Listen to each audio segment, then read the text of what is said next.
Hey everyone, when we see these incredible rescues, it's so easy to think it's all just about guts and thinking fast. But what if I told you that behind every successful response, there's a foundation of really intense preparation? Today, we're going to get a look inside a core training module for professional response teams and really understand the two pillars that let them do what they do when it matters most. So just think about that for a second. That alarm goes off. What's the real difference between a team that just completely fumbles and another that moves like a well-oiled machine? Well, the answer isn't just one thing. It's actually this really powerful combination of two completely different but linked areas of expertise. And that's what we're going to break down. Okay, so let's get right into the DNA of an emergency response team, an ERT. We're going to deconstruct their technical know-how into its most basic parts. And you might be surprised that it all really boils down to two super important ideas. So our guide for this whole explainer is the actual blueprint from a professional training module. And the key words you gotta pay attention to here are two critical interconnected capabilities. That simple phrase, that's the whole philosophy right there. It's kind of like the secret sauce that turns a bunch of people into a unit that can save lives. And here they are. This is what it's all about. What I love about this is how it splits readiness into two perfect halves of the same coin. So on one side, you've got the human element. That's the hands-on skill, the actual rescue techniques. And on the other side, you've got what you could call the foundation, the gear, the tools, everything that has to be 100% reliable. Let's dig into that first pillar, the human one. All right, pillar number one, the art of rescue. And listen, this is not just about reading a book and following the steps.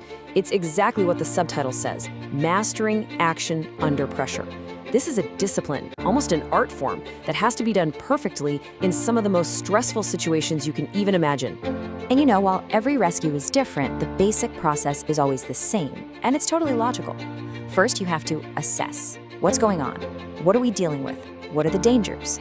Then, access. Okay, what's the safest and smartest way to get where we need to be? And then finally stabilize, which is where you apply the right practice technique to get that crisis under control. It's a very deliberate, very disciplined flow. And this right here, this is the heart of it all. It's one thing to know the steps on paper, right? But it is a completely different world to actually do them perfectly when your adrenaline is pumping and every single second is critical. That's what all the training is for. It builds that muscle memory, so the how just becomes automatic. And that frees up your brain to deal with all the unpredictable stuff happening around you. But let me ask you this. What good is the most skilled rescuer on the planet if their gear gives out on them right when they need it most? That question takes us straight to our second pillar, the science of maintenance. And this is all about making sure your tools have absolute, unquestionable reliability. Wow. This quote just says everything, doesn't it? A tool that breaks isn't just useless, it is actively dangerous. Think about it. A cutting tool that jams or a breathing mask that fails doesn't just not solve the problem, it actually creates a brand new one. It puts everyone, the rescuer and the victim, in even more danger. It becomes another hazard to deal with. And this just shows you that preventing failure isn't just a casual thing, it's a systematic science. This is not some quick checkup when you feel like it. It is a rigid, non-negotiable schedule. Just look at the frequencies here. Daily checks for comms gear, weekly for cutting tools, and a full function and seal check on a breathing apparatus before every single use. That's not just a checklist, that's a culture of constant vigilance.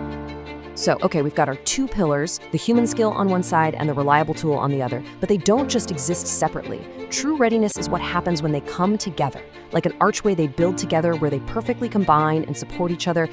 This, right here, is the central truth of being prepared. It's so simple, but so profound. A super well-trained rescuer with broken equipment is totally helpless.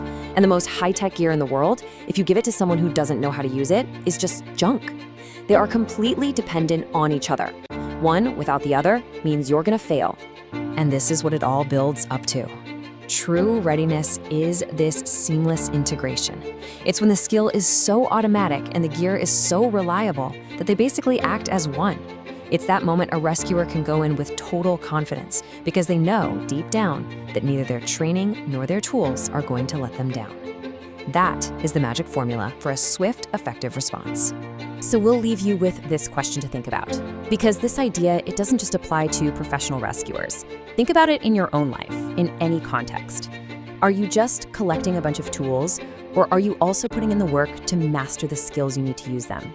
This complete view of skill and tool working in perfect harmony, that's the real secret to being ready for pretty much anything.